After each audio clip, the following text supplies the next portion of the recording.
Hello and welcome to FIFA Pro Talk. Today, I'm joined by FIFA content creator, Besher. How are you, sir? I'm all good, and you? I am doing wonderful. Now, to start with, obviously, for those that maybe don't know who you are, tell us a little bit about yourself and what you do.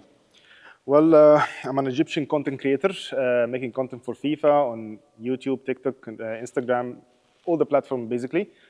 Make some educational videos and I travel all around the world just to attend FIFA events and cover them up, just as today. Fair enough. So, is there maybe like one specific thing that you're most known for, or like a video that blew up the most, in your opinion, that you're proud of? Yes, of course. My most famous videos are always about Mbappe missing green time shots in the box.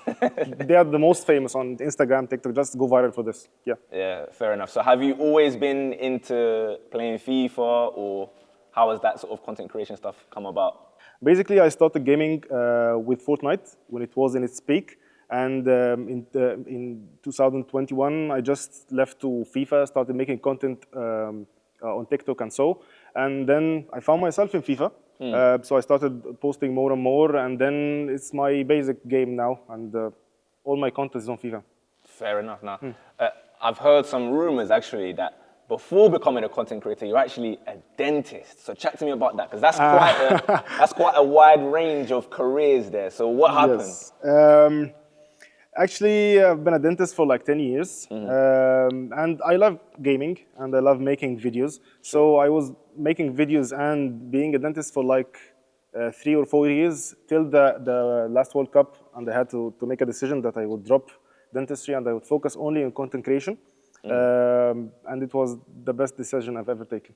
Yeah, I can imagine. So in terms of content creation, then what would you say are maybe like your proudest achievements that you've had so far in this time? It's not an achievement. It's the mindset. Sometimes you have a bad days. Sometimes you have like drops in everything. You just have to adapt. Adapting and the consistency are my biggest achievement. That I'm consistent till now, that I'm adapting till now, and hopefully for the next few years I'll be the same person. That's an achievement. Yeah. Hey, listen, I claim it as an achievement, so that's, by all means, that's fair enough. So are there been like any big opportunities that you've had, or different countries you've been to through content creation? Yes. Maybe the Saudi Arabia World Cup last July was the most insane trip of my life. Yeah. For 14 days, I've been making content with the pro players and content creators from all over the world. It was insane. It was literally my peak. I made like 20 or 21 pieces of videos in like 14 days. It was insane. Yeah. You sound like a hard worker then, because the amount of videos that's going into that, and then I know what it's like being a dentist as well, so it must be... Yeah, everyone was chilling and playing ping pong, and I was, okay, I have to make this, I have to make this. No, but it's good to have that mindset though, because obviously people just assume that maybe being a content creator is easy, because I know from myself, doing TikTok like every single day, having to think of new ideas and being creative, it's not easy, so I can definitely feel you on that one. Now, one thing, everyone mentions Saudi. So I want to know, why is Saudi so good? And why do I need to go to Saudi? For me as an Arabian, it makes sense to meet all the guys that I see online and so. And then meet the legendary Dosari, MS Dosari, and meet the new guys, Abu Makka and Abu Fawzi. And still meet the guys over there from the World Cup. It's like a mixture of cultures all in one place. Yeah.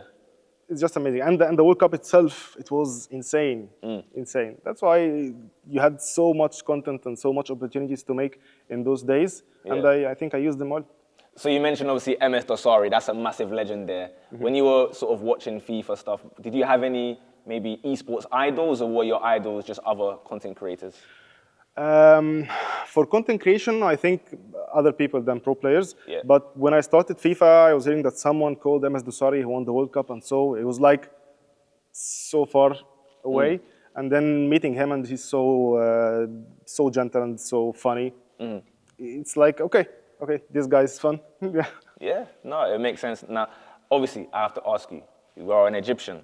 Yep. I would like to know, and for those that are watching at home as well. No, beforehand, for some background context, I'm from Ghana. Our teams face each other in the African Cup of Nations. I would like to know, in your opinion, who is the best Egyptian footballer of all time? Of all time, Yes. I would choose Abu Trika. Shake my hand, sir. Yeah. That is a good answer right there. Why is it Abu Trika? People will hate me for this, but Abu Trika. Basically, you have to judge the player not only on the pitch, but outside the pitch. Abu Trika is very loved. He's really polite with everyone. He just set the standards for the young people. If you want to be a good person, if you want to be a good player, look to Abu Trika. That's how it goes in Egypt, literally. Yeah. So the other guy, you're not really a fan. No, Salah is just brilliant. He's just brilliant. Yeah. But outside the pitch, he's far away from Abu Trika, to be honest. Yeah, no, fair enough. So what I'm gathering from this whole thing is that you are big on like having good morals and personality, being hardworking, dedicated. Would you say that's maybe been one of the reasons why you've had so much success, and obviously you're at places like this now with FIFAe? By the way, Abu Trika he's playing for Ahli, and I support Zamalek. We're rivals. Oh. But so it takes even more for you to have to respect. He's just a legend. Yeah. No, I mean, listen, that makes sense. So on the topic then of FIFA itself, how would you class yourself as like maybe a good player, average? 'Cause obviously me, I'm no pro myself, and I'm just hosting. I'm all right, but I'm not pro as like some of these guys. Are you? No, I'm far away from being a pro. I barely get 16 wins out of 20, barely. Yeah. Not bad. But have you been playing the game for a few years, or like, because you said you've been playing like and making content since maybe? Well, I played FIFA 95. I played 98, 2002, and I'm kind of old. Yeah, I was playing those old ones too. Don't worry, I was there. But I'm not a pro player. But you will find hard time beating me on foot. Really? Yeah, trust me in this. You reckon you could beat any of the current pro players, or is that a step too far? No, those guys are they're totally another level. Yeah, maybe we'll have to play at one point, and we'll see what level that is. Fair That's easy. enough. That will be easy. Yeah. Yeah, fair. Yeah. So in terms of then content creation, right? I want to know what is something that you want to achieve in the future going forward. You've said obviously you've been a good person, you've remained humble, you've been grounded. What's something that you want to achieve? Maybe even someone that you want to meet through content creation? What's the end goal? Actually, there is no end goal. You must be. If there is an end goal, then after you reach the goal, you would just chill or relax. You must be adapting. You should have always more and more opportunities. When I started posting on FIFA, I never would have thought that I would be here, or the only Arabic guy on the stage covering the World Cup. That's a privilege, and for sure, staying like this for more and more years, this is what I'm hoping for, and just consistency, adapting. This is just what I focus on. So you would, I guess, as well being like a role model for then other people from like Arab countries and everything that are seeing you and saying, yeah, I want to be like this guy. Like YouTubers or so? You know, I'm just saying, like you in general, do you want people to look up to you and be like, okay, listen, if this guy can do it, then I can do something similar? Yes, for sure. Of course, I always try to help new creators when they ask me.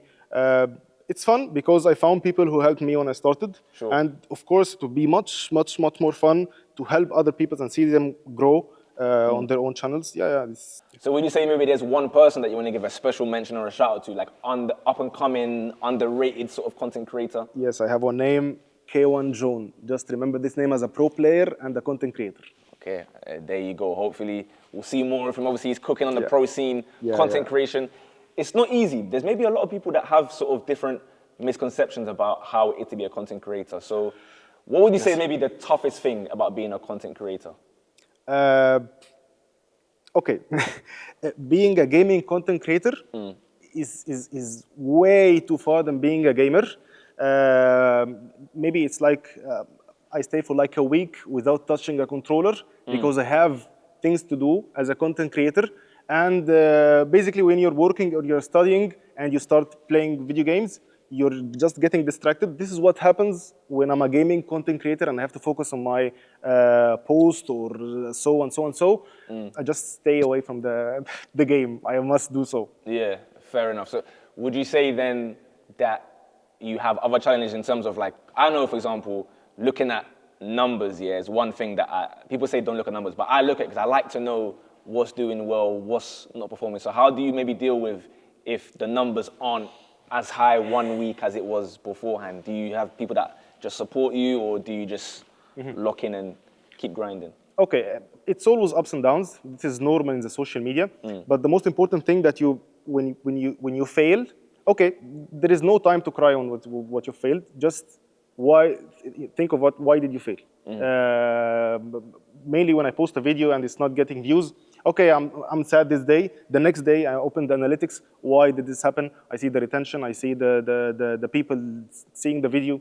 I try to figure out why did this happen, so I won't make it again. And if a video just blows up everywhere, I would see why. I would go to the analytics and study it and see what happened exactly. The most part that people stayed in the video, and I would try to replicate it in other videos.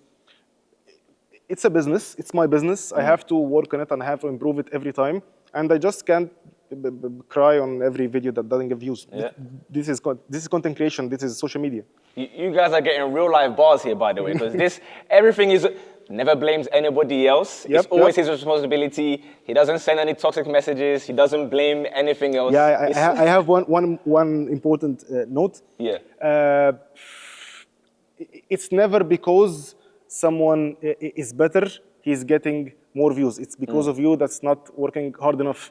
If you're a streamer and there is a big streamer out there and having much more numbers than you, it's not your fault that he's bigger than you or he's working harder than you. Just work on yourself. Just start streaming at the same time and work more on yourself, and one time you'll be better than him. So when you were starting content creation, how was the perception with, like, let's say family, friends? Were they always supportive, or was it a bit like, because I know for me, when I'm making videos, obviously my parents were like, okay, you're in uni, just get your grades and then you can see what happens afterwards. So how was it in your case? Well, in my position, I've been working in dentistry for like 10 years, and I started my master's degree, and I dropped it in the last few months. And I'm married, so of course my family didn't accept it, but I had vision, kind of vision, and I was hoping for it. And for me, it was like a business. I just dropped dentistry. Now I only have this, and I must work for this. But now, of course, they're seeing me now in Germany and before in Saudi Arabia. Traveling, Okay, now they tell me, okay, can you get us on one of your videos? No, no. Can you bring us to this country? Do you have any spare flights, any seats there? Listen, I've had those ones. My wife is now so supportive for this because she's traveling the world right now. She's telling everyone, my husband, he's doing content creation. We're going to Saudi, we're going to Germany, we're going everywhere. But now they're going to be the proudest people. I fully hear that one. So during this content creation journey, I know that, of course, collaborating with different people is one of the big avenues to grow in. Has there been any big ones that you've done so far, or how has that been? Yes, of course. As I was telling you, in Saudi Arabia, I had the chance to just put like 15 pro players in one video. And of course, it will go viral. Everyone will relate from other countries, and it's a uni language, just putting cards and so. Everyone will understand it. So it's very important to just collaborate whenever you have the chance. Yeah. So how many languages do you speak? I barely speak English. No, I would say your English is very good, to be fair. You've understood everything I've said. I've got a very strong London accent, and you've understood everything that I've asked, so I cannot complain in that one. So is it what, English and English Arabic? and Arabic, of course. French, but I wouldn't say French. French is like a few words here and there from school level, I guess. Yeah. So content creation, you've always done it in English, or do you do some stuff in Arabic as well? No, I would do in Arabic, but if I'm collaborating with different languages, I try to make it relatable to everyone. Something like missing a shot from Mbappe, I don't have to speak in the video just to make it go viral worldwide. You know, even with the videos with the guys from the pro scene, I just ask the question in Arabic, and then all the players will answer the player's name, like Mbappe or Davis or anything. Yeah. It's relatable to everyone in Arabic, in French, in whoever plays FIFA will know the player. Of course. This is how to go viral. Yeah. You know, Khabib, he never speaks. He's the most famous person. He is most followed person on TikTok, I think it is. Maybe that's changed now, I don't know. Don't like quote me on that fact, but I think he is. And obviously, again, making content every week, every day or whatever, people know a lot about you and your life or whatever. But I want to know, what's one thing that no one actually knows about you on the internet that you can share with us today? Fun fact. Fun fact. I take games so seriously. More than I should. Maybe more than pro players. And I actually practice a lot. I take a paper when I lose. I just write down everything, and so. You're writing notes when you lose games. You're one of those people. Yes, yes, Wow. yes, I am. Because I'm always trying to get better at the game, because it will open more opportunities in the content creation.